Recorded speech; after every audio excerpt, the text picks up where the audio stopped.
Everybody stop what you're doing, please! When it comes to remodeling and renovating your home, there is no better show on your radio. This is Around the House with Eric G. Where's the hammer? From your back fence to the sidewalk, Eric will tell you how to keep it all in tip-top shape while helping you save a buck while doing it. If you like DIY projects, it takes a lot of practice to get good at it, and Eric is here to guide the way.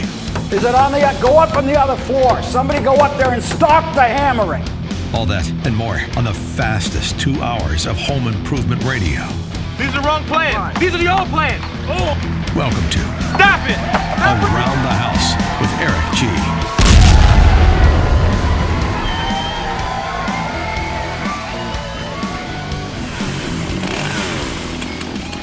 Welcome to Around the House with Eric G. This is where we talk home improvement every single weekend. Thanks for joining us. This is our Pro Insider Special.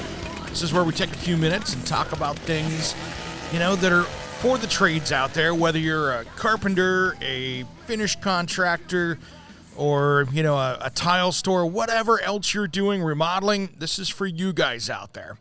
Well, today I wanted to talk a little bit about, a couple things. One, getting help when you need it. There are things in your business that you can outsource to help take a load off of your team that can be done better outside of your organization. Great example. When I started my company in Seattle a number of years ago for kitchen and bathroom, design and cabinetry sales, we didn't get into remodeling. We were working with a lot of great remodelers. Here's the thing. I decided early on, that hiring a company to manage our phones and take notes, record the conversation, and call people back was the best use of time. Instead of having people in the showroom answering phones, not getting to it, somebody's in the bathroom, all those different things, we outsourced that. Because really, when they called in, they were going to get somebody as a receptionist anyway. So it didn't matter. They weren't getting to a designer right off the bat because I wanted to keep the designers doing what they do best, designing and selling. So what we did was we outsourced that immediately. And really, it only costs us a few $100 a month to have a really good local company answering our phones, taking detailed messages and emailing them over to us. And then we'd have, our consumer facing person call them back and make sure that they took the time and got the details right. I tell you what, that was one of the smartest things for a growing company, was making sure that we were accessible to our customers. I mean, I'll give you this one. I called a plumbing company up yesterday, and I was looking to see inventory on a specialty pipe that they had working around the house. I call up, rings and rings and rings, hangs up. I can hear him pick up the phone and put it back down. Like, click, click, hung up on me just to shut the phone up. I'm like, wow, that's crazy. Gave him another shot, called him back. Picks up the phone. I'm like, hey, what lengths do you guys carry this pipe in? I'm trying to plan out what I need. So if I need a bunch of it, then I'm going to handle this project differently than if I can buy it in smaller lengths, because I need to kind of figure out how this is going to lay out. Sure enough, this dude gave me the attitude and goes, hey, man, just come down. We'll take care of you. No, man, you're not answering my question. I just need to know what lengths this comes in. What's your standard? Give me 2 seconds. What is it? So I can plan this out. Didn't want to give it to me. He goes, no, man, I got a lot of people in here. You're just going to have to come on in and we'll make sure you get taken care of. So I hung up the phone and called their competitor because I couldn't get the bait. I could have holded. I had no problem holding for 10 minutes. I wasn't given that option.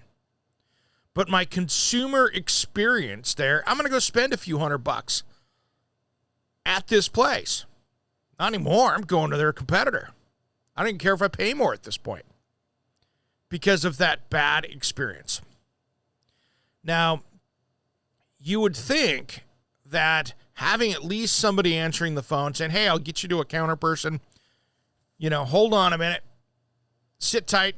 You're looking for our hours? Let me get that to you. Somebody to manage that. And it was just a great example that happened just yesterday of what was should have been a quick, easy experience for somebody to yell over and go, hey,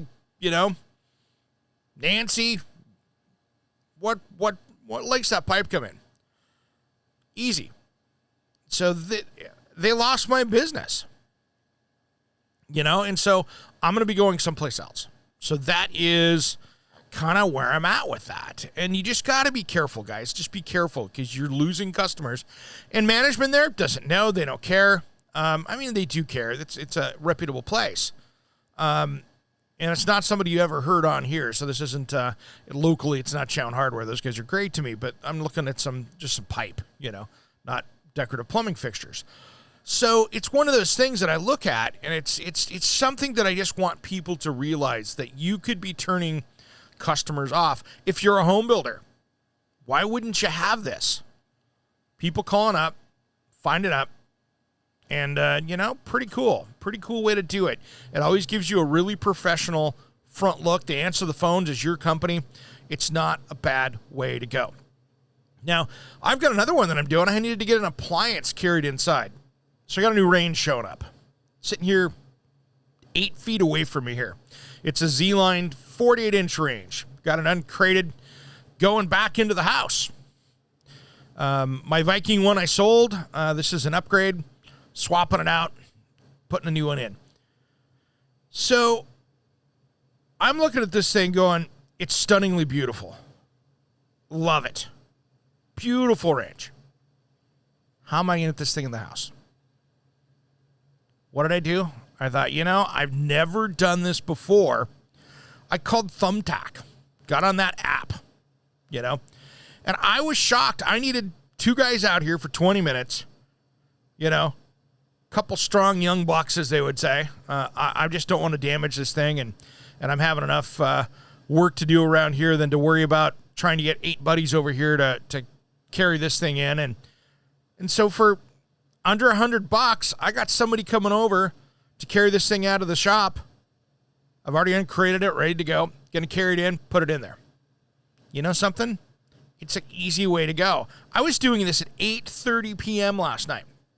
Sitting there on my phone going, let's try this out. And yes, I did check. They're a licensed moving company. They're at the end of the day, they're sending a couple guys over. They're going to make a little money on the side, obviously, and off they go.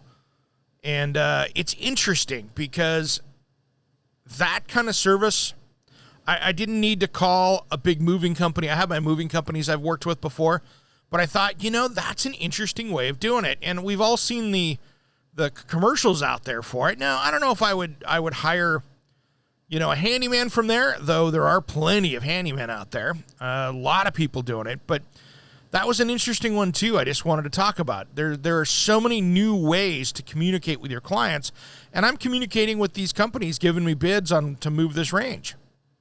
Make sure that in your communication with your clients, that if your business model can be done on an app, that you're looking into that.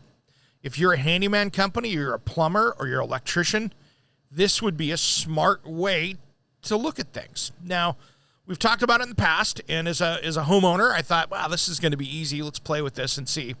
And it was my little test to see how things go. But, if you are a handyman company, if you are plumbing or your service industry stuff, it's probably a good way to go.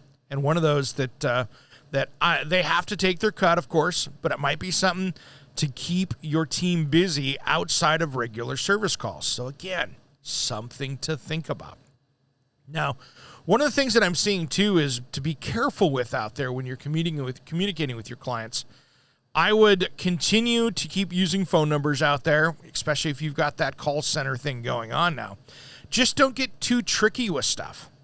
When you're doing that social media, have one place you're sending them to. If it's the website, that's easy. It's a link. So just think about those kind of things when you're communicating with your clients. But really, here's my overall message for today. When you're out there, what is in your company, in your business, what are you working on? What is that really the kind of the choke point of your company?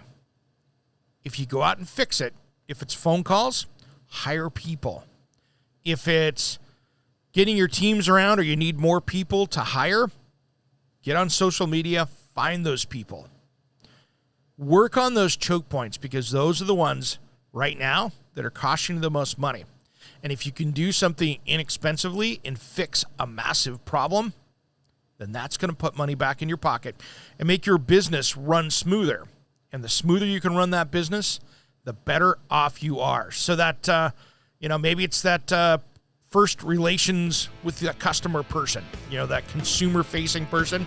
Make sure that you've got them all the tools they need. All right, everybody, that's my quick tip. We're going to be doing some interviews here in the coming weeks for our Pro Insider for Around the House, and stay tuned for that. I'll see you guys on Saturday. Thanks for listening to Around the House.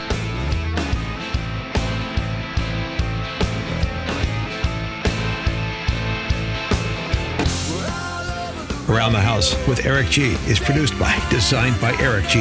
in association with Salem Media and distributed nationally by the Sun Broadcast Group. All rights reserved. Copyright 2020, designed by Eric G. We will be back next week. If you missed part of the show, check out the podcast of all of our shows at AroundTheHouseOnline.com. Remember, measure with a micrometer, mark with caulk, and cut with an axe. Thanks for listening to Around the House.